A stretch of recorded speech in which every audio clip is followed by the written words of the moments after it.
দাদা আপনার নামটা কি? আমার নাম রামকৃষ্ণ সরকার। আপনি কি করেন? আমি তো সাধারণ করাত কাজ করতাম, করাত কাজ করে বাদ পাই। কোন জায়গাতে বাড়ি আপনার? ওই তো আমার বাড়ির সামনে অজগর টিলা। আচ্ছা, আপনার লগে আপনি কইতেছেন যে আপনার লগে একটা প্রতারণা হয়েছে। কি রকম প্রতারণাটা হয়েছে? ওই তো আমার মায়া বিয়া দিছিলাম, তখন মায়ের জামাই একটা টমটম লামাইছে পরে টমটমে লামাইয়া মাসের দিন চালাইছে। এর মধ্যে আমার একটা নাতি হয়েছে, হওয়ার পরে নাতির বর্তের বাজার করতে গেছে, তাই গিয়েছে যা তাই না দিয়া ওই একটা অ্যাক্সিডেন্ট করিয়া ওই তারও একটা বন্ধু একটা বাইক নিছে, নিয়ে আসে যা নিজে গিয়া কারেন্টে ফুটে গিয়ে অ্যাক্সিডেন্ট নিয়ে মারা গেছে। তবে 5 দিন এই জিবি হসপিটাল থেকে 6 দিনের মাথায় মারা গেছে। পরে 7-10 শান্তি যা কিছু আছে কষ্টান্ত সব কিছু আমি খুব কষ্টে আমি রেসাইয়া আমি 7-10 শান্তিও করছি। তো তার ভাইয়া বন্ধু কিছু সাহায্য করছে, কিন্তু বেআইনে কিন্তু একটা দিছে না। এই টমটমটা বেআইনে আরেকখানেও চলাতাম করে একজনের কাছে ভাড়া দিয়ে রাখছে। আমি টমটমের কথা কইছি, বেআইনে টমটম নিচে কোম্পানি। পরে দেখা যায় টমটম রাস্তার মেঝে চলে, মানুষে কয়, তখন সময় আমি জিজ্ঞাসা করছি, বেআইনে রাজি হয় না। তখন সময় আমি কোনো যুক্তি বুদ্ধি পাই না, আমি ব্যাক কলের মতো হয়ে সেটা পরে আমি এই সেন্টিগ্রেডে আমি সেন্টিগ্রেডে আমি টমটমের সেন্টিগ্রেডে আমি বিচার পাঠিয়েছি যে দেখেন এই অবস্থা আমি মায়ের ঢালি আর নাতি ঢালি কি করে চলি। তখন তারা দেখেছে তারা কথাবার্তা কইয়া বেআইনদের সামনাসামনি আনছে, আইনছে কথাবার্তার মাধ্যমেই গাড়িটা আমার দিছে। ওই গাড়িটাতে এই মায়েরা বাচ্চাটা চলতো, তারা বাঁচত। তখন সময় বেআইনও কইছে যে কাগজপত্র যা আছে সবই দিলে পরে কোনো সমস্যা নাই, বা বাচ্চারারও কোনো কাগজপত্র ডকুমেন্ট লাগে সবটাই করতাম, তাই না। কাগজ বেআইনের বাড়ি কোন জায়গায়?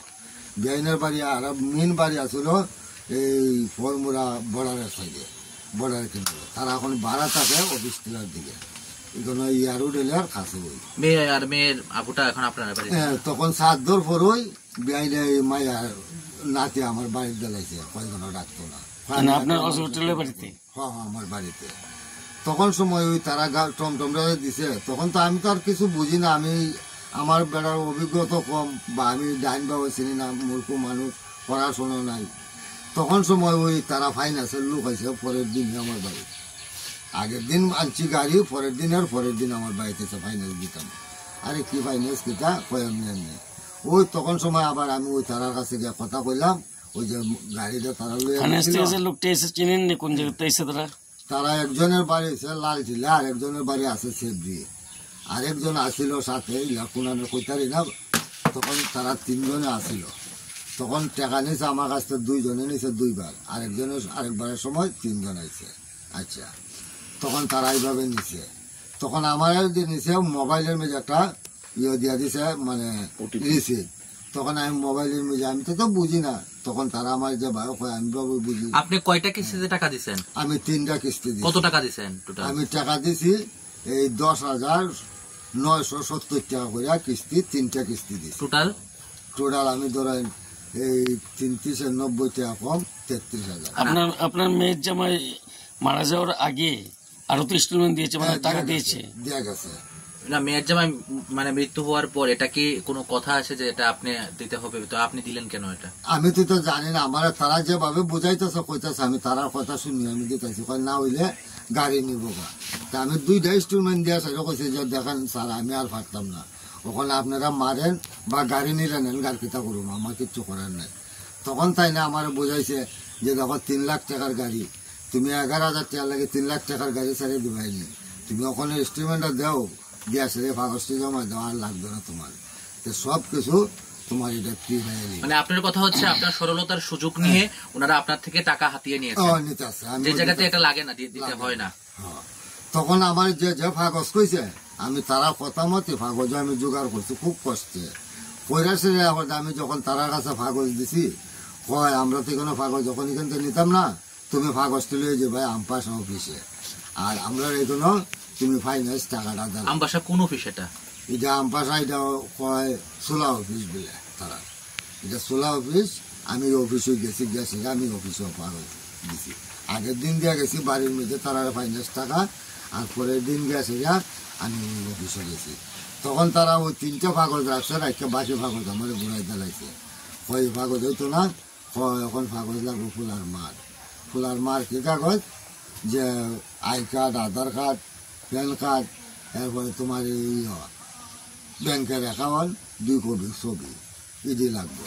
তখন ইডি লাগে গেছি, এখন বেআইনে আগে কইছে সব দিব, ওখানে আর বেআইনে ইডি দেয় না। ওখানে না দেওয়া সত্ত্বেও তো আমি ওখানে টেকছি। তখন আমি কিতা করুম, আমি যার কাছে যাই আমি কোনো এটা ফলাফল পাইতেছি না পাইয়া ওখানে আমি কিতা করুম, ব্যাগ করে সাজিয়া রয়েছি। তখন দেখা যায় একজনের মধ্যে আবার ও ফাইন্যান্সের লোক তারা আইছে, আবার বলে আমি টাকা দিতাম। আমি কইতো আমি টাকা দিবার কোনো আমার উপায় বুদ্ধি নাই। দিনেরটা দিন আমি আইন না খাইয়ে আমি চলতাম পারতেছি না।